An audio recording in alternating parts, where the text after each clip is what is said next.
Hello everyone, আসসালামু আলাইকুম। আপনারা কেমন আছেন? নিশ্চয়ই ভালো আছেন। তো আজকে আমি হাজির হয়ে গেলাম নতুন একটি ব্লগ নিয়ে।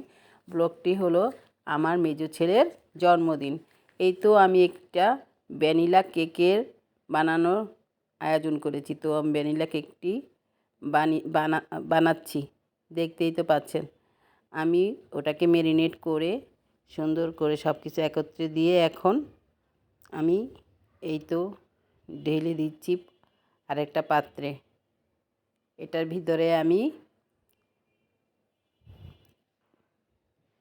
ভিতরে আমি মুরব্বা দিব। মুরব্বা দিয়ে এই কেকটা বানাবো। আগে থেকে একটা পেন বসিয়েছিলাম। এখন পেনের ভিতরে আমি এই ভ্যানিলা কেকটা বসিয়ে দিব।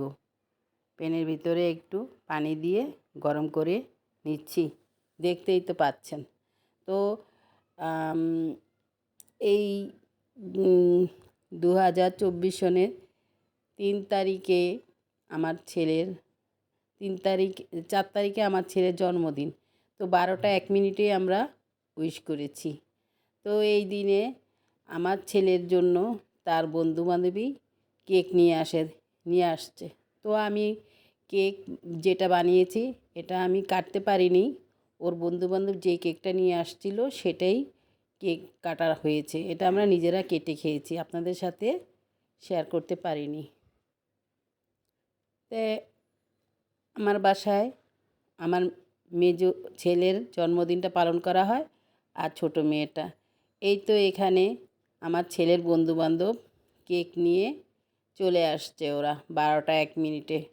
আমরা সবাই ঘুমিয়ে পড়েছিলাম। কলিং বেলের একটা শব্দ পেলাম, দরজা খুলে দেখি কেক হাতে আমার ছেলের বন্ধুবান্ধব চলে এসেছে উইশ করার জন্য। এই তো ছেলের বন্ধুর হাতে কেক, দেখতেই তো পাচ্ছেন। তখন আবার আমি আমার ছোটো ছেলে, আমার মেজো ছেলে একসাথে বসে এই তো কেকটাকে এখনই কাটবো। আর বড় ছেলেটা ঘুমিয়েছিল, তাই ওকে নেওয়া হয়নি। আর পাশে আমার ছোটো মেয়ে বসে আছে, দেখতেই তো পাচ্ছেন। আমার ছেলের জন্য সবাই আপনারা দোয়া করবেন।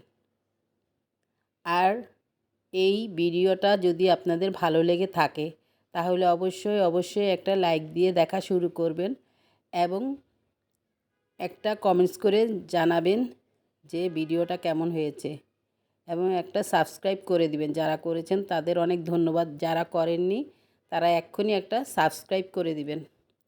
এই তো কেক কাটা হয়ে গেল। এখন আমার ছেলে সবাইকে খাইয়ে দিয়েছে।